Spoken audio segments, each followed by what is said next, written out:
A Plaguelands Media production. Hey everyone, this is Hugh from Plaguelands Media bringing you another book review today, so cheers.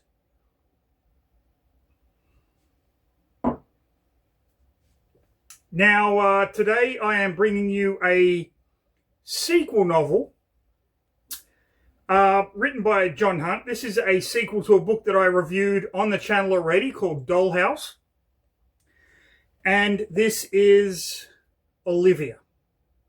Now, those of you that haven't watched the review of Dollhouse, Olivia was the main character in that book. She was going off to college and got abducted and held in captivity for, I believe, 5 years, being abused and mutilated by two men, one of them wearing a gorilla mask, which she referred to as Gorilla, and one of them wearing a jackal mask, which she referred to as the Jackal. So she escapes and manages to get back home to reunite with her father. And the ensuing investigation is pretty much the main point of the book itself. She befriends the officer, Davis, who is the one that is in charge of the investigation. When she escapes, she ends up killing the man in the gorilla mask, but the jackal gets away, and then as the story kind of progresses, she discovers that the man that abducted her, the jackal, was in fact the father of her on-again, off-again boyfriend from high school, a person that she considered kind of a family friend. In the ensuing book, her father is killed, and her dog Brutus is kind of maimed in a way, and that is where Dollhouse ended. Now, with a title like Olivia as a sequel to Dollhouse, you would think that Olivia would be the main character in this. She, in fact, isn't. She doesn't appear in this book until about 95 to 100 pages in. But that is perfectly okay, because this is just a stock standard serial killer, abduction, mystery, revenge story. While John Hunt doesn't bring anything new to the genre, that's really not a bad thing. His writing style is really good. The characters are well thought out. The ending is really quite surprising. But all in all, if you're a fan of these kind of books, this isn't bringing anything new to the table. With that said, sometimes that can be actually quite reassuring. That can be something that you want. You just want a book where you know what's going to happen as it happens, and the plot points are predictable, and it's kind of this step-by-step generic serial killer story. Some of you might be saying, wait a minute. If it's generic, what's the fucking point of reading it?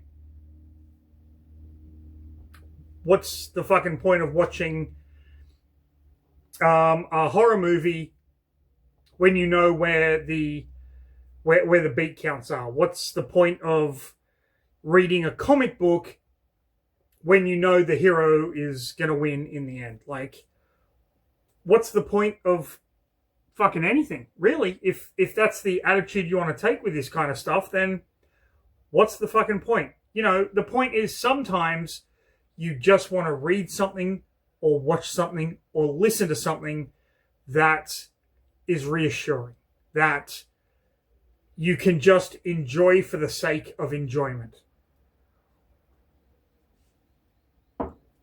And if you don't agree with that, hey, all the power to you. That's perfectly fine. go out and find those things that surprise you and just constantly be in that state of readiness and alertness. That's perfectly great. However, sometimes I just want to read something that I can lose myself in and not kind of worry about, oh, what's going to happen next? What's going to happen next? What's going to happen next? Because it's there. It's anticipated. It's flagged almost. So that's what Olivia was for me. Maybe not for a lot of readers, but that's just the way I feel. So with that said, if you don't want the book spoiled, go and jump over to another Plaguelands Media fucking YouTube video. They're all awesome. But if you want to know what happens in Olivia, then stick around for the next episode of Read a fucking book. Read a fucking book. People. Okay, you might be hearing some background noise. That's some drumming from the Buddhist temple that is literally right outside our apartment. So it is what it is. But you know what? Let's just get right into this because I did enjoy this book. The introduction probably made it sound like I'm shitting on it, but in actual fact, let's just try to move that out of the way. It was a fun novel, and John Hunt is actually a really good author. The characters are great, well thought out, and perfectly understandable with the situations that they are placed in. So we start with this character called BB. Now, BB is off hiking in the wilderness. It's set in Canada, by the way. And a man in a ghillie suit, so kind of camouflaged with all the fucking shit, kind of jumps out at her and grabs her and binds her up. His purpose is basically to abduct her and to kill her. In the book, he is referred to as the killer for the most part. He also has various IDs, and the one that is known to the police is Walt Griffin. So I'm just going to call him Walt, although the book refers to him as the killer. So Walt has her kind of tied up, and it is very near this... it's almost like a hole in the ground that leads to an underwater river. And Walt turns his back on her for a minute, and she manages to fall back down into that hole. I say back down, but she never was in there in the first place. She falls into the hole, and Walt freaks out, and BB manages to get in contact with her close friend and ultimately escapes. This is the first time this has happened to Walt, and he doesn't know kind of how to deal with it. Now, one thing you need to know is all through this book, we get the background story of this killer, which is known as the Education. And we find out that he was raised by a father who had murdered his mother. Like, the father murdered Walt's mother, his wife. And slowly is kind of going insane and teaches Walt all these survival skills and whatnot. And Walt ends up killing him, but kind of keeping the mantra that his father passed on to him. And we get this education all through the book at various parts. Now, I have to say, as someone who wears glasses and whose eyesight is not the best, the font and style of this was really difficult for me to read. That's not a slight on the book. That's not a slight on the author. It just fucking sucked sometimes, but whatever. So BB gets away. 5 years later, this killer strikes again. He kidnaps this guy called Ken. He basically grabs him. It's been snowing and Ken is out jogging, and he grabs him and drags him to his truck, which is parked behind an abandoned diner, and drives off with him. What the killer doesn't realize is that there is a real estate agent who is trying to sell this abandoned diner and has taken some photographs of the diner and the truck as well, which the police kind of now have because Ken's partner, this guy called, I believe his name is Mark, alerts the police to what is going on, and the police go and search, and they find the drag marks and whatnot, and they realize this is an abduction. And they now have a picture of the killer's truck. Ken is ultimately killed in a very horrific way. He's kind of buried alive in a coffin, and then that coffin is slowly filled with water. So not only is he kind of buried alive, but he drowns at the same time, which is fucking twisted. John Hunt, good job. The truck is posted all over the news, and a woman who lives in the same town as the killer recognizes the truck as, that's my neighbor's truck. The neighbor is kind of a recluse. He lives out in the middle of nowhere on this farm that he doesn't grow anything. It's just kind of isolation. And she informs the police. At the same time, Bibi, who was almost abducted at the beginning of the book, recognizes the truck as the same truck she saw when she was starting her hike.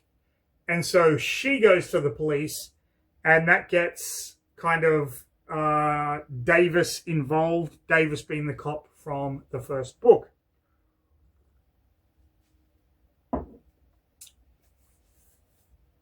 So they go to this guy's place, Walt, and Walt refuses to talk to them, but Davis is like, this is suspicious. I'm not a huge fan of this. We've got to fucking keep an eye on this guy. At the same time, while talking to Bibi about her experience and the fact that for 5 years she's been having these nightmares and whatnot, he puts her in contact with Olivia, the girl from the first book, and of course the title character from this one. And Bibi and Olivia become friends. In the interim, the killer kidnaps another woman, and we find out that his whole kind of MO is he creates these elaborate murder machines, and each one is kind of different, but he abducts people so people don't know that they've been abducted. They think, oh, it's a missing person, a missing hiker or whatever, but every death is different so that an MO can't be linked back to him, which I might add, and I'm not taking credit for anything, I'm just going to say, when I was at Western Sydney University with my good friend, Dr. Luke Carmen, taking creative writing classes, I wrote a story about a killer who changed his MO with every death so they wouldn't be pinned on him. And when he was finally caught, he was telling a reporter, this is what I did, and the reporter didn't believe him. He was on death row, I believe, and the reporter didn't believe him. So he only got tried and killed for one death instead of the multiple deaths that he actually did because he changed his MO. I'm just saying, I wrote that shit back in the day. This killer does the same thing. I'm not taking credit for it. People can have the same ideas. That's fine. It happens. But this kind of resonated with me quite a bit, and I fucking loved it. I loved every minute of it. So the killer kidnaps another woman, and this time she's killed by a drill going into the top of her skull or something, and he has his own incinerator in this hidden room on his property, and he incinerates the body. Bibi and Olivia become friends, and Davis, the cop, lets Olivia know that we went to this guy's place. We know there's something fishy going on, but we can't do anything. Hands are tied. He won't let us in. Whatever. They do a full search of the house. Nothing. So it's over.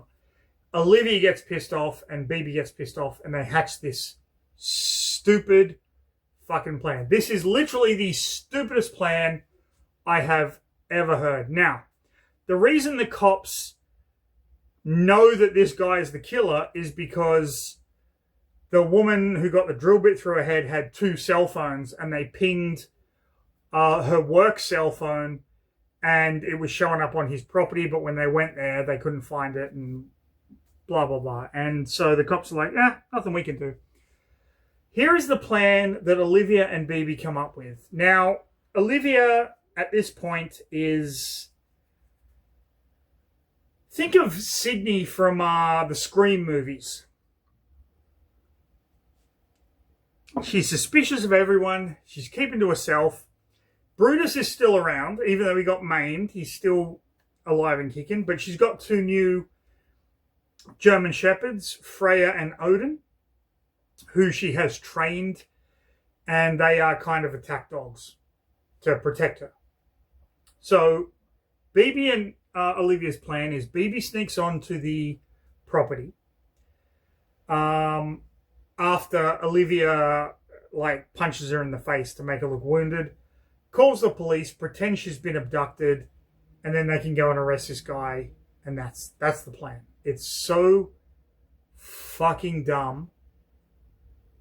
I love it. I thought it was... I was laughing my fucking head off when they were coming up with this shit. What they don't know is that the killer has installed security cameras around the house after the police have been there twice now. So when BB sneaks onto the property, the killer immediately sees. He's like, hey, it's you. I fucking remember you. Come on, let's go down to my murder hole. He knocks her out, takes her down to the murder hole, and is preparing to kill her. Olivia gets a bad feeling about this shit. Davis thinks that she's already dead because Olivia calls him, tells him the plan. He gets the cops there. Nothing happens. So Davis is freaking out. Olivia has Odin and Frey, the German Shepherds, and she's like, let's fucking go to this place and let's see what the fuck is going on. And she finds the murder room because the dogs kind of sniff out BB down there because she's been around and whatnot. She goes down, confronts this killer, frees BB, and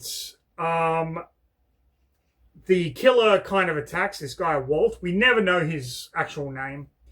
Walt attacks, and Odin goes and fucking bites his arm, and Walt takes out a knife and fucking kills the dog, and Olivia snaps because she's like, how many other fucking people have to die? This is bullshit. And they go and they just stab the fucking shit out of this guy. And he's still alive when they put him in the incinerator and they fucking burn him alive. However, part of the plan was they're not going to kill this guy. They're going to take him to the cops. But BB went in there armed and she was ready to kill him. And Olivia was like, fuck you, bitch. Because of you, my dog is dead. We're done. Fuck it. We're not friends anymore. You're a bitch. And to that, I say, Olivia, 100% correct. Like, I'm sorry, you kill a fucking dog? Fuck you. That's like William Castle's Mr. Sardonicus type shit. And if you don't know what that is, go look it up. It's fucking awesome. So they burn this guy alive.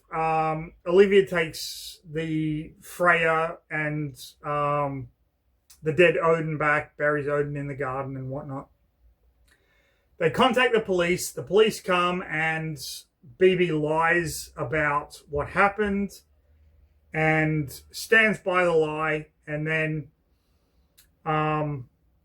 Olivia, pissed off at Davis because he just left without looking for BB because he's tied by Canadian police rules, cuts off ties with BB because of Odin's death, cuts off ties with Davis because he didn't do shit in the fucking book. And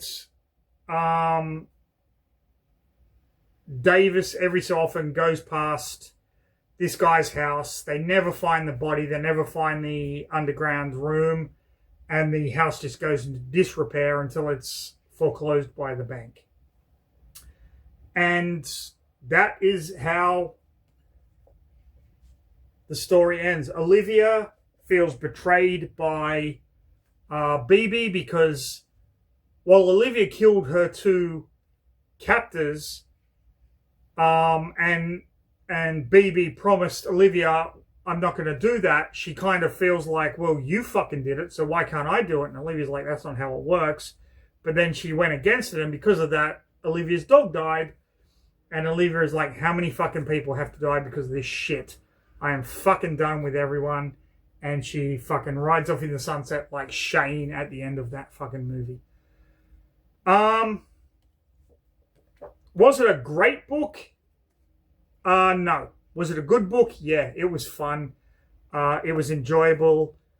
I loved revisiting the characters of Davis and Olivia and meeting a few new characters. The killer, oh, boring as shit. Like, at least the gorilla and the jackal in Dollhouse were somewhat interesting, but the killer in this was just a generic, I'm a serial killer who doesn't follow a pattern, so police can't find me, and blah, blah, blah, and I invest money, so I have different accounts, and yeah, I honestly didn't give a shit about the fucking villain and just waited for him to die, because you knew he was going to die at the end of this. You just knew it.